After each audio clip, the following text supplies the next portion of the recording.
ओरैनो DRDनि आन्दाराव थांनाय बोसोर जोंनि सरकार जानायनि सिगांनि सरकारा बायनानै दोननाय बिदि माखासे जिनिस दंमोन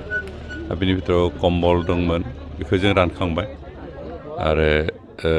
आठुवाबो दंमोन मुस्रि बेखौबो जों रानखांबाय दिनै आरो खुन्दुं जों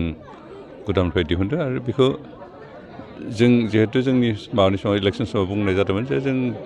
खुन्दुं राननाय कम्बल राननाय बेबायदि पलिसि खालामा होननानै आरो बेखौ जों खालामाखै दासिमहालागै जोंनि सरकारा बायाखै दा जिखिनि दिनै जों होदों दासिमहालागै बेयो गासैबो सिगांनि सरकार बायनानै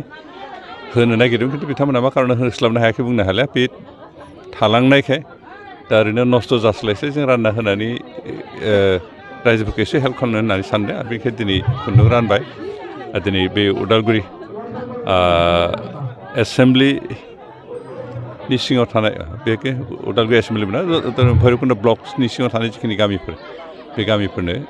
राननो थाखाय बेबस्था लादों जा प्राइमारि कमिटिफोरनो जों रानना हरबाय आरो बेखौ उदालगुरि टाउन कमिटि आरो उदालगुरि रुरेल टाउन बिनि माबाफोरनो दिनै रानजोबनाय जासिगोन जा प्राइमारि कमिटिनि प्रेसिडेन्ट सेक्रेटारि रानगोन दिनैनो बाखि गुबुन गुबुन गामि ओनसोलनि जिफोर प्राइमारि कमिटिनि बिथांमोननो दिनै प्राइमारि कमिटिनि प्रेसिडेन्ट सेक्रेटारि जमायै हरनाय जाबाय बिथांमोना राननांसिगोन आरो बेखिनि हाबाफारिखौ दिनै मावफुंदों सार बेनि अनगायैबो गुबुन ब्लकफोरावबो बेफोरबायदि राननाय बे गुबुन ब्लकफ्रावबो जागोन बे थागोन कारण प्रत्येक ब्लकनोनो बेबायदि हरनाय जायो बेनिखाय आं आसा खालामदों गासैबो गुबुन गुबुन ब्लकफ्राव बिदि दिहुननानै रानगोन इतिमধ্যে कम्बलखौ थांनाय बाराव हरिसिङा रानबाय ओमफ्राय पासनियाबो रानबाय आरो हयथ' गुबुन गुबुन जिल्लानियाबो रानदों खोमा बेखौ जों दासिमबो खबर मोनाखै खिन्थु जोंनियाव जिखिनि दं फ्राय रानजोब्बाय आरो नैबे खुन्दुंखौ दिनै सेस्था खालामदों हयथ' बाखि ब्लकफ्राव बिदिनो रानलाङो